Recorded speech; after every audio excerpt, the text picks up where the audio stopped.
We are here with Eddie Campbell, the creator of Alec, The Years Have Pants, the artist for From Hell, and currently the creator of The Lovely Horrible Stuff. Thanks a lot for meeting with us. Thanks, lovely to be here.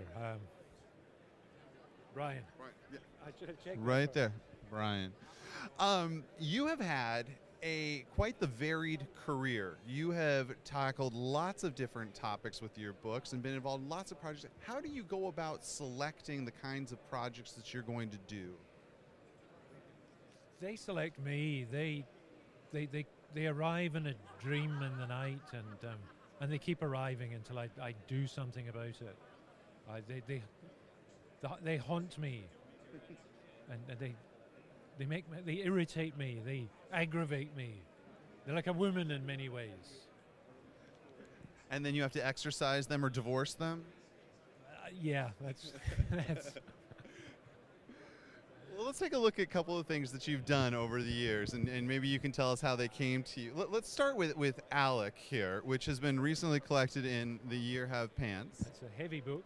It is. That is a heavy pair of pants right there. You could knock somebody out with that.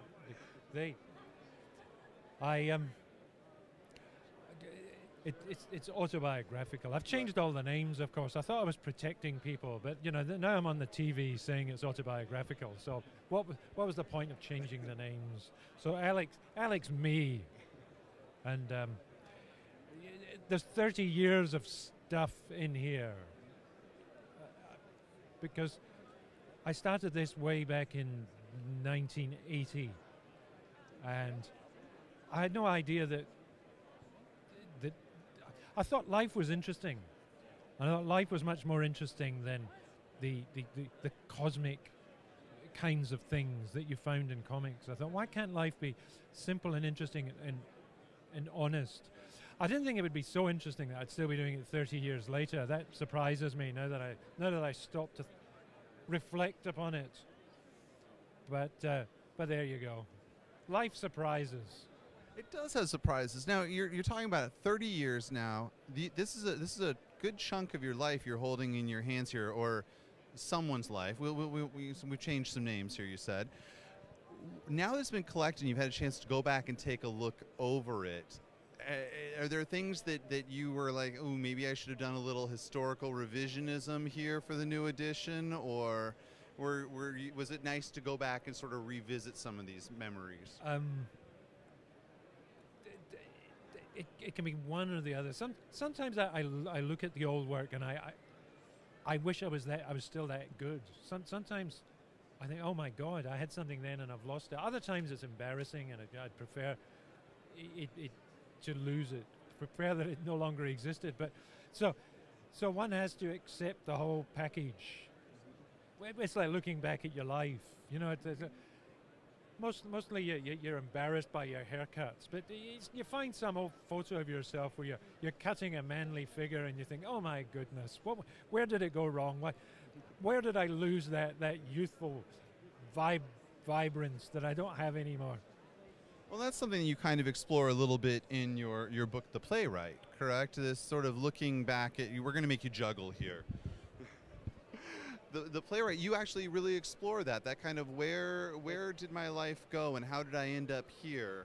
The Playwright, that's not autobiographical. That's a little thing written by a friend of mine named Darren White, and it's a man's life almost viewed through his toilet habits. There's a lot of toilet habits in this book, and the main character of this piece is he's rather fixated upon bowel movements and things like that, and he seems to understand the universe and those terms, and his whole life comes to a cataclysmic halt when he finds himself constipated. He's a writer, and that chapter's called Writer's Block.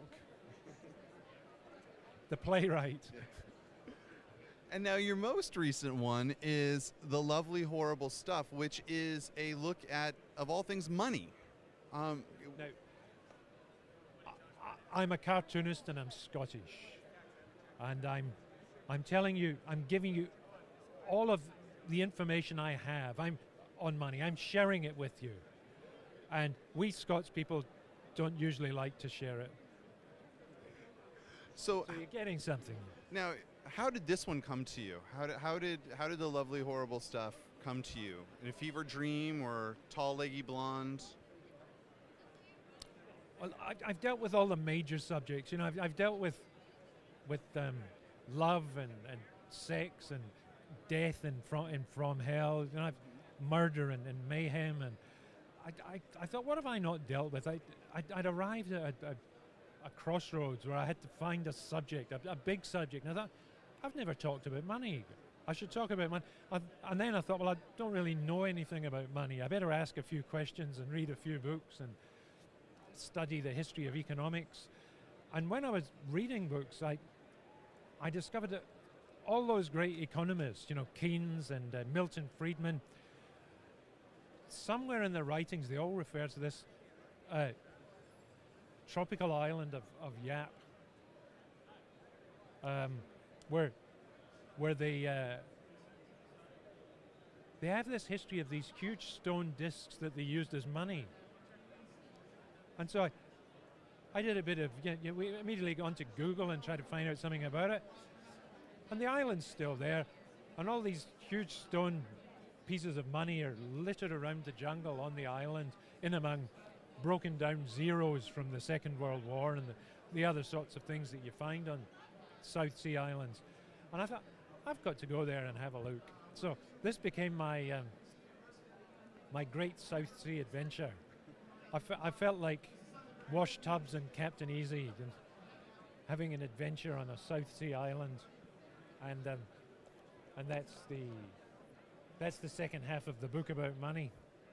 Was there something interesting that really stood out for you in all the research that you did? Something about money that led you to a greater understanding of it?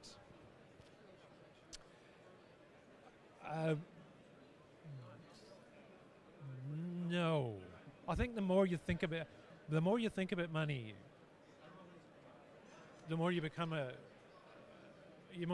pain in the ass. Works for me.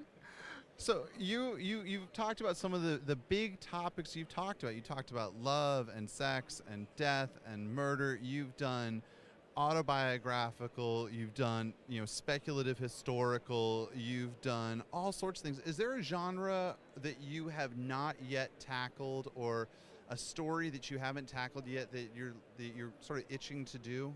No, I even did a Batman comic. I did a couple of issues of Captain America. Way back at the beginning of my career, I did a weekly thing in a newspaper, you know, just once a week. I think there's a rich variety of within the medium of comics, and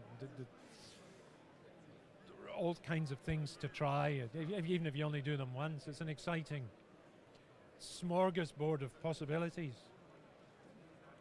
So, do you have a plan in the work for what you've got coming up next, or are you just going to sit back and let the large stone discs roll in for a while and then see where your next adventure takes you? I'm working on a book with Neil Gaiman that's based on a performance piece we did at the Sydney Opera House 2 years ago, where Neil read a story on stage and I provided the projected illustrations on a huge screen the size of a film screen, of a movie screen. And also we had a string quartet playing specially composed music for the event.